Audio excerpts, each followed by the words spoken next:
Hello बच्चों, कैसे हैं आप लोग। तो बेटा, जैसा कि आपको प्रॉमिस किया गया था, आपको कंप्लीट रिवीजन मिलेगा in the form of one shot PYQs and most important question for your coming board exams. तो आज का चैप्टर है इकोसिस्टम। तो चलिए स्टार्ट करते हैं। Very first question is the natural place of an organism और कम्युनिटी इज नोन एज, क्या कहते हैं बेटा उसको? उसको कहा जाता है, उसका हैबिटेट कहते हैं। ठीक है, जहां कोई भी ऑर्गेनिज्म सर्वाइव करता है, ऑर्गेनिज्म रहता है, that is known as its habitat. ठीक है, the term ecosystem was proposed by, second question हो गया। तो आप इसका डायरेक्ट आंसर आप कर सकते हैं यहां से, ऑप्शन बी।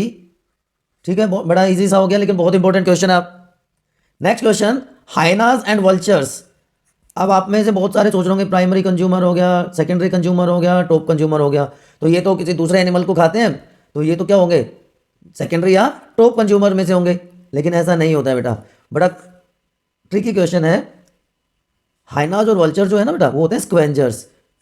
जो डेड ऑर्गेनिजम्स होते हैं उसके ऊपर वो सर्वाइव करते हैं, इसलिए उनको क्या कहा जाता है, स्क्वेंजर्स उनको कहते हैं। ठीक है, तो hyenas and vultures are scavengers. Clear to everyone? चलिए अब थोड़ा सा 2 नंबर के क्वेश्चन की तरफ चलते हैं। इकोटोन, देखो 2 वर्ड है, eco means ecology and tone और टोनस। ठीक है, तो एक ट्रांजिशनल एरिया है। ट्रांजिशन का मतलब होता है कि बाउंड्री है। आप यहाँ पे देख पा रहे होगे ना, एक तरफ है, यहाँ पे क्या है, यहाँ पे अलग हैबिटेट है, अलग एरिया है, यहाँ पे दूसरी तरफ का एरिया है। ठीक है, तो ये एक ऐसा मिडिल जोन है जहाँ पर 2 बायोलॉजिकल कम्युनिटी इंटीग्रेट कर सकती हैं, कि वो रिसोर्सेज को शेयर कर सकती हैं। ठीक है, बाउंड्री ऑफ 2 और more ecosystem is share, that area is known as ecotone. यहाँ पे आप देखिए, ये बाउंड्री लाइन हो गई, ये इधर एक हैबिटेट है, यहाँ पे दूसरा हैबिटेट है। चलिए, how does detritivore differs from decomposers. 2015 का क्वेश्चन है। डेट्रीवोर ऐसे ऑर्गेनिज्म जो डेड डिकेड मैटर पे अपना फूड, सॉरी, जो डिकेड मैटर को स्मॉल सिंपलर फॉर्म में कन्वर्ट कर देते हैं।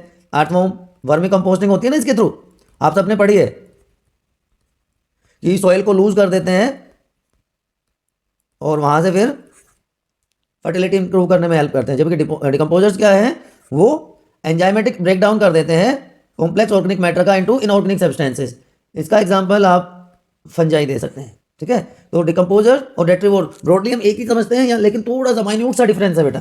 ठीक है, चलिए 2 रीजन बताने हैं आपको जिसकी वजह से प्राइमरी प्रोडक्टिविटी अलग अलग होती है अलग अलग इकोसिस्टम्स में। देखिए, एक इकोसिस्टम हम लेते हैं ग्रेजिंग इकोसिस्टम,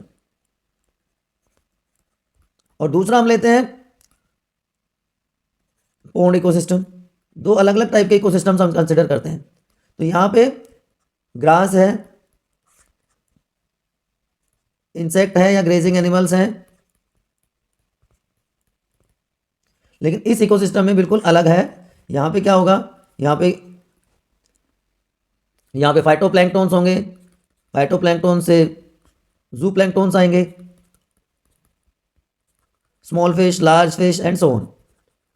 ना आप खुद कंपेयर करिए कि क्या डिफरेंस लग रहा है आपको प्रोडक्टिविटी में। देखिए बेटा, प्लांट स्पीशीज पे प्रोडक्टिविटी डिपेंड करती है किसी भी इकोसिस्टम की। पहले केस में हमने देखा था वहां पे ग्रास, और दूसरे केस में क्या थे, फाइटोप्लैंक्टॉन्स। ठीक है ना, तो उनकी फोटोसिंथेटिक एबिलिटी पे वो डिपेंड करेगा कि प्रोड्यूसर्स कितनी लाइट एनर्जी को ट्रैप करके उसको फूड एनर्जी या केमिकल एनर्जी में कन्वर्ट कर पा रहे हैं। उसके अलावा जो एरिया है उस पर भी डिपेंड करेगा, इन्वायरमेंटल कंडीशंस पे डिपेंड करेगा कि कितने न्यूट्रिएंट्स वहाँ पे अवेलेबल हैं, उनको कितना इफेक्टिवली वो यूज़ कर पा रहे हैं। तो जो नेट प्राइमरी प्रोडक्टिविटी है वो ग्रोस प्राइमरी प्रोडक्टिविटी, और उसमें से रेस्पिरेटरी लॉसेस हम माइनस कर देते हैं, तो वो क्या कहलाती है, नेट प्राइमरी प्रोडक्टिविटी। ठीक है ना, तो producers, area and environmental factor तीनों पे डिपेंड करता है, इसीलिए प्रोडक्टिविटी वेरी करती है in different types of ecosystems. Okay everyone, एक और क्वेश्चन, ऐसा ही क्वेश्चन है, रिलेशनशिप बताना है productivity, gross primary productivity, net primary productivity and secondary productivity. इनको अगर मैं शॉर्ट में कहूं तो GPP, NPP and SP, secondary productivity, इन तीनों के बीच का रिलेशनशिप आपको बताना है। तो एक तो यहां पे आपको दिख पा रहा होगा NPP, net primary productivity, gross primary productivity में से रेस्पिरेटरी लॉसेस को अगर हम रिमूव कर दें, मैंने अभी अभी आपको बताया। ठीक है, और जो कंज्यूमर्स के पास जो एनर्जी होती है that is known as secondary productivity. तो जो ग्रीन प्लांट्स ने बनाया इनिशियली वो क्या हो गया, ग्रोस प्राइमरी प्रोडक्टिविटी, लेकिन उसमें से कुछ पार्ट उन्होंने अपने मेंटेनेंस के लिए, अपने लाइफ प्रोसेस के लिए, मेटाबॉलिक एक्टिविटीज के लिए यूज कर लिया, तो वो रेस्पिरेटरी लॉसेस के फॉर्म में हम उसमें से माइनस कर देते हैं, तो क्या हो गया, नेट प्राइमरी प्रोडक्टिविटी। तो GPP, NPP and secondary productivity clear to everyone. चलिए कैसे लिखेंगे आप इसको, जो बायोमास प्रोडक्शन है उसका रेट हो गया प्रोडक्टिविटी, इसको हम ग्राम इनवर्स स्क्वायर पर ईयर में मेजर करते हैं। अब इसको दो पार्ट में हमने डिवाइड किया था, जीपीपी और एनपीपी। ये आप इस तरह से समझ सकते हो कि आपके फादर की जो सैलरी है, अगर कोई उसको कहे कि भाई आपके फादर की सैलरी 1 लाख रुपीज़, ठीक है, वो ग्रोथ सैलरी है, लेकिन उसमें से बेटा कुछ वो खुद भी तो यूज़ करते हैं, कुछ उसका डिडक्शन हो जाता है, जैसे प्रोविडेंट फंड का डिडक्शन हो गया, है ना, तो वो अगर उसमें से रिमूव कर देंगे जीपीपी में से, वो डिडक्शन हमने हटा दिए, तो इन हैंड सैलरी जिसको कहते हैं ना, कि 1 लाख में से मान लो 10,000 15,000 रुपये वो कट गए, तो नेट सैलरी कितनी बची, 85,000, तो that is net primary productivity. तो GBP rate of production of organic matter photosynthesis के टाइम पे है, लेकिन एनपीपी जो अवेलेबल एनर्जी है हेटरोट्रोप्स को वो होती है, और कंज्यूमर्स के पास जो जाएगी that is known as secondary productivity, जिससे वो नया ऑर्गेनिक मैटर सिंथेसाइज करते हैं, नया ऑर्गेनिक मैटर प्रिपेयर करते हैं। ओके एवरीवन, चलिए, how does the dead organic matter get decomposed in nature. तो डिकम्पोजिशन प्रोसेस एक तरह से आपको बतानी है पूरी। चलिए, जो डिकम्पोजर्स होते हैं, चाहे वो बैक्टीरिया हैं, चाहे वो फंजाई है, वो डेड डिकेड मैटर पर एक्ट करते हैं और एंजाइमेटिक एक्टिविटी शो करते हैं, ठीक है। अब जो ये कॉम्प्लेक्स सब्सटेंसेज हैं बच्चों, ये complex substances small simpler form में कन्वर्ट हो जाते हैं, या complex organism substances simple substances की फॉर्मेशन होती है, जहाँ पे CO2, H2O और न्यूट्रिएंट्स प्रोड्यूस हों, उस प्रोसेस को हम सिंपल वर्ड में क्या कह देते हैं, डिकम्पोजिशन प्रोसेस। बहुत बहुत वीआईपी क्वेश्चन है, very very very very important question, ठीक है। अब ये पूरी प्रोसेस जो है ना बच्चों, ये अलग अलग फेजेज में कंप्लीट होती है। इसका आगे क्वेश्चन डिटेल में है, सेम क्वेश्चन दोबारा से आ गया, देखिए, इंटर रिलेशनशिप बतानी है आपको, productivity, gross primary productivity and net productivity. थोड़ा सा घुमा के पूछा गया है, चीज़ वही है कि अभी हमने बात करी थी, जो रेट है बायोमास प्रोडक्शन का उसको हम कह देते हैं प्रोडक्टिविटी, ठीक है। और ये दो टाइप की होती है, प्राइमरी एंड सेकेंडरी प्रोडक्टिविटी, दो टाइप की हो सकती है प्रोडक्टिविटी। प्राइमरी प्रोडक्टिविटी क्या होगी बच्चों, जो प्रोड्यूसर्स फोटोसिंथेसिस के थ्रू ऑर्गेनिक मैटर के सिंथेसिस कर रहे हैं, बायोमास के सिंथेसिस कर रहे हैं per unit area, that is known as primary productivity, ठीक है। और उसको भी हमने फिर दो पार्ट में डिवाइड कर दिया था, उसको भी हमने दो पार्ट में डिवाइड किया था ना। देखिए मैं आपको यहां पे क्लियर करता हूं, दो चीजें हैं, प्राइमरी प्रोडक्टिविटी कि जो हमारे प्रोड्यूसर्स हैं, हम सिंपल वर्ड में कह सकते हैं ग्रीन प्लांट जो हैं, वो जो बायोमास प्रोड्यूस कर रहे हैं per unit area, that is known as primary productivity. और ये मेनली होता है फोटोसिंथेसिस प्रोसेस के थ्रू या कीमोसिंथेसिस प्रोसेस के थ्रू। अब ये जो प्राइमरी प्रोडक्टिविटी है, इसको दो पार्ट में डिवाइड किया जाता है, gross primary productivity and net primary productivity. Initially जो फोटोसिंथेसिस के थ्रू बायोमास का प्रोडक्शन हुआ, that is gross primary productivity, लेकिन उस जीपीपी में से रेस्पिरेटरी लॉसेस या लाइफ प्रोसेस के लिए जो एनर्जी यूज कर ली ऑर्गेनिज्म में, उसको अगर रिमूव कर दें तो क्या कहलाएगा, नेट प्राइमरी प्रोडक्टिविटी। अब ये जो नेट प्राइमरी प्रोडक्टिविटी है, ये पास ऑन होती है टू कंज्यूमर्स। तो कंज्यूमर्स को जो एनर्जी अवेलेबल है that is known as secondary productivity. Is it clear now, ठीक है। तो प्राइमरी प्रोड्यूसर्स के पास थी, सेकेंडरी कंज्यूमर्स के पास है। होप अब चीजें समझ आई होंगी। चलिए, तो उसको प्राइमरी प्रोडक्टिविटी को हमने दो पार्ट में, ग्रोस प्राइमरी प्रोडक्टिविटी एंड वो क्या होती है, rate of production of organic matter during photosynthesis process. But इसका कुछ अमाउंट प्लांट्स यूज कर लेते हैं रेस्पिरेशन प्रोसेस में, ठीक है ना। तो नेट प्राइमरी प्रोडक्टिविटी क्या हो जाएगी, amount of energy left in producers after utilization. तो GPP minus R is equal to NPP. और रिलेशनशिप क्या हो गया, ये आपके पास रिलेशनशिप आ गया कि gross primary productivity minus the respiratory losses is net primary productivity. और ये वो एनर्जी है, ये वो बायोमास है जो अवेलेबल है हेटरोट्रोप्स को अपने मेटाबॉलिक एक्टिविटीज के लिए। इसको, इसी को हम क्या कहते हैं, सेकेंडरी प्रोडक्टिविटी। ठीक है बच्चों। चलिए नेक्स्ट क्वेश्चन की तरफ चलते हैं। Importance of decomposers in ecosystem. Very very, वही मैं बता रहा हूँ, ये डिकम्पोजिशन पे पक्का क्वेश्चन आएगा बच्चों। देखिए सीधा सा है, कोई भी ऑर्गेनिज्म होता है, ऑर्गेनिज्म की डेथ हो जाती है, प्लांट हो या एनिमल हो, तो जो न्यूट्रिएंट्स हैं, एनर्जी है, ऑर्गेनिक मटेरियल उसके बॉडी में जो प्रेजेंट थे वो रह जाते हैं। तो डिकम्पोजर जो है वो उस ऑर्गेनिक मैटर का ब्रेक डाउन कर देते हैं, जिसके थ्रू अमोनिया, वाटर, CO2 और न्यूट्रिएंट्स सिंपलर फॉर्म में कन्वर्ट हो जाते हैं, और ये रॉ मटेरियल न्यूट्रिएंट की फॉर्म में रिलीज हो जाता है, जिसको दोबारा से प्लांट यूज कर लेते हैं। इसको कहते हैं न्यूट्रिएंट रिसाइकलिंग। तो रिसाइकलिंग हो जाती है सब्सटेंसेस की। तो ये जो प्रोसेस है जिससे न्यूट्रिएंट दोबारा से एडअप हो रहे हैं हमारे इकोसिस्टम में, वो बहुत इंपॉर्टेंट पार्ट होता है बच्चों, है ना, जिससे कि दोबारा से हमारी जो फूड चेन है वो ऑपरेशनल हो जाती है। ठीक है, तो ये इंपॉर्टेंस होती है डिकम्पोजर्स की किसी भी इकोसिस्टम में। ओके, ये detritus decomposed step by different agents and made available as nutrients to the plants, ऐसे पूछा गया है। Different step involve in the process of decomposition, ये क्वेश्चन आएगा बेटा इस बार।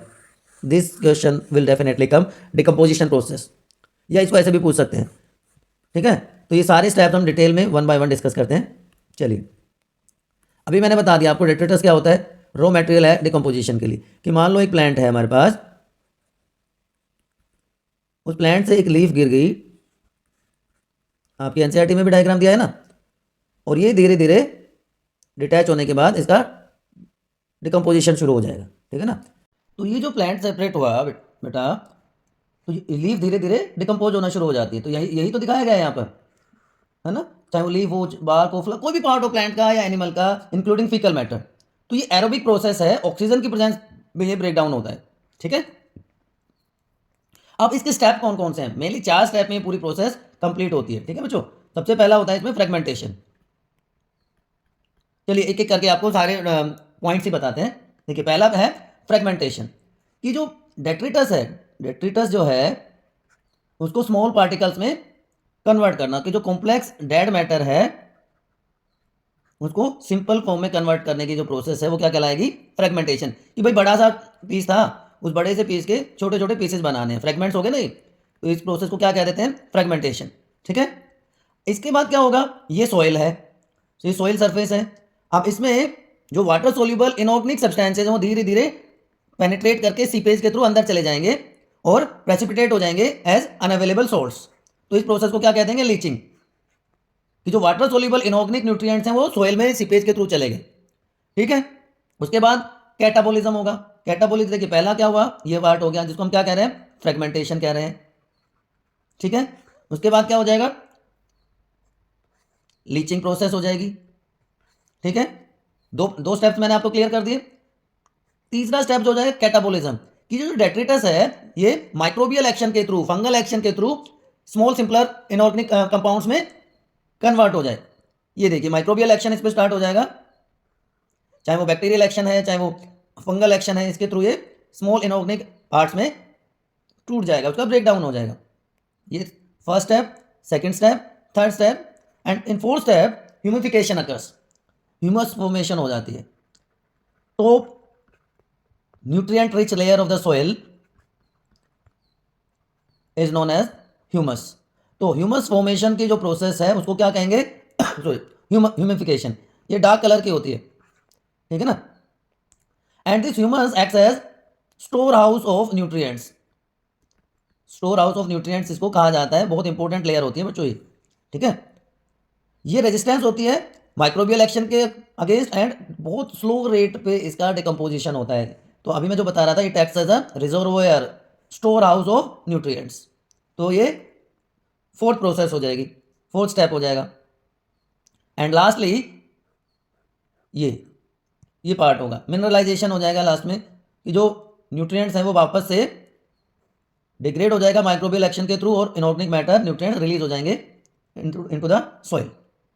ठीक, तो ह्यूमिफिकेशन और मिनरलाइजेशन साइमल्टेनियसली चलते रहते हैं बेटा नेचर में। तो ये पूरी प्रोसेस है।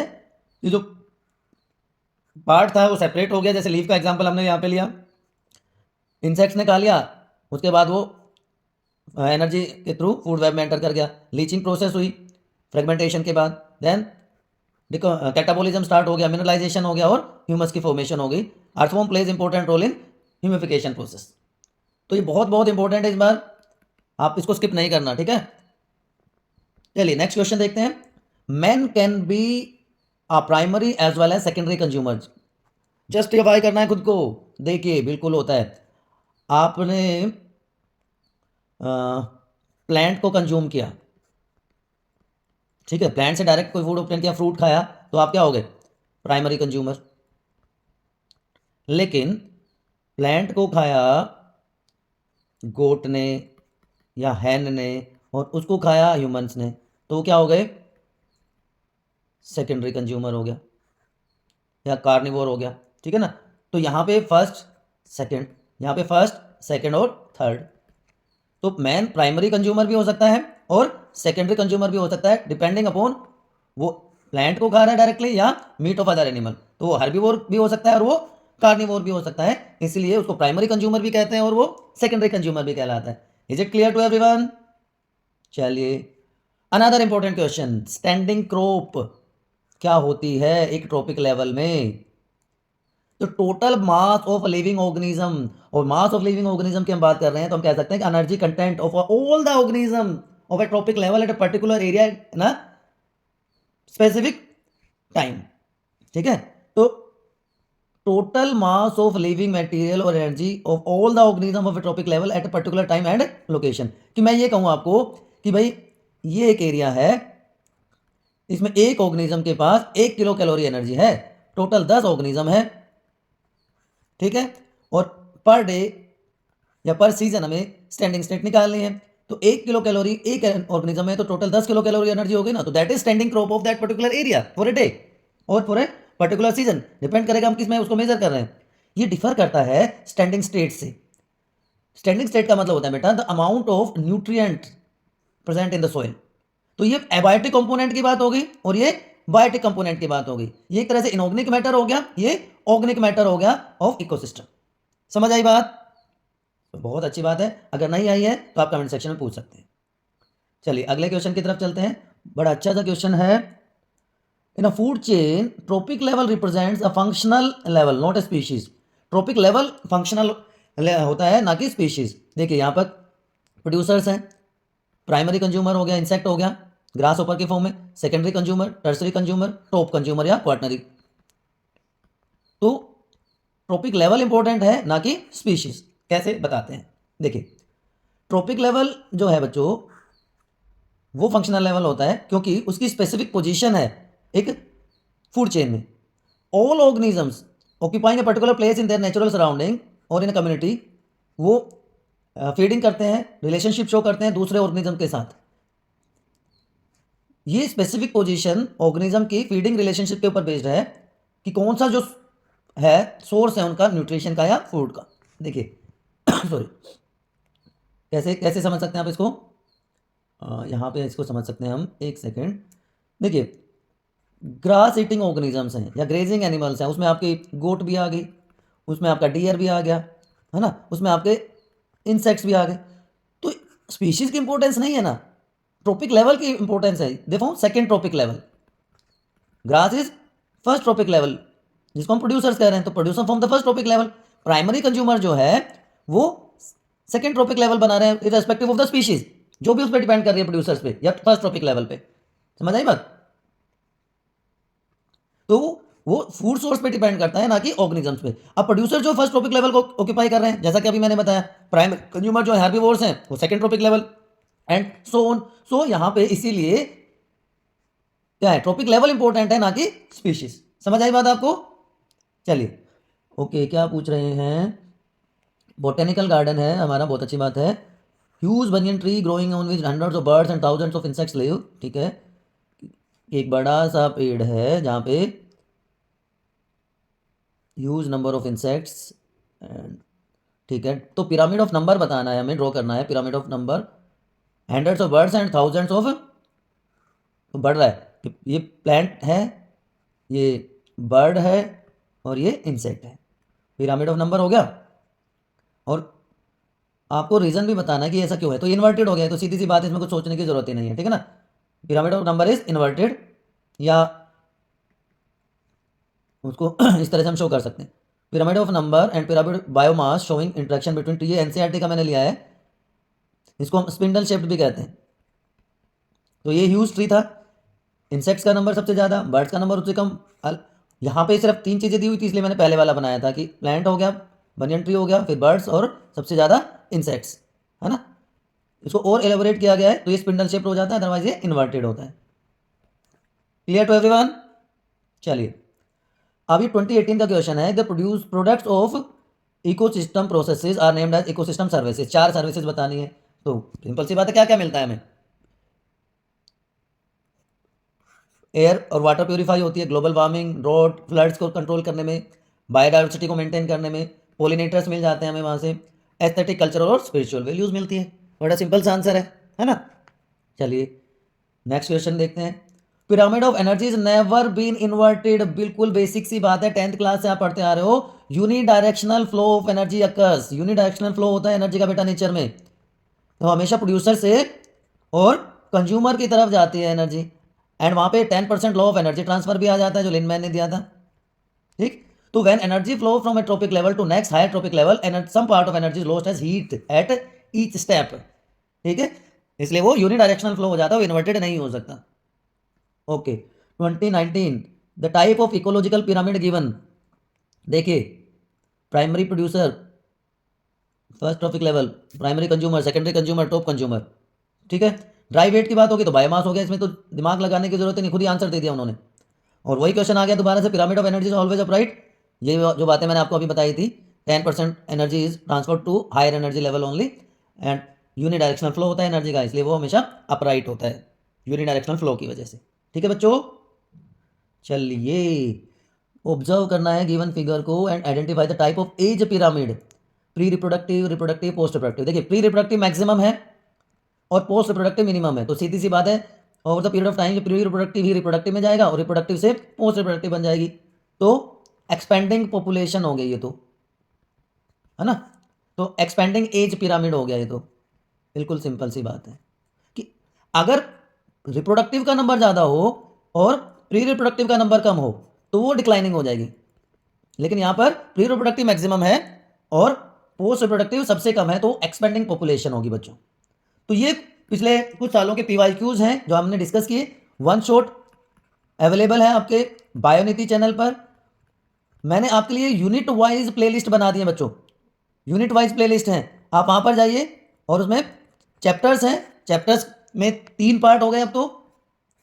पहला वन शॉट है, उसके बाद PYQs हैं, उसके बाद मोस्ट इंपॉर्टेंट जिसको आप वेरी वेरी इंपॉर्टेंट भी कहते हो VV 5 क्वेश्चन है।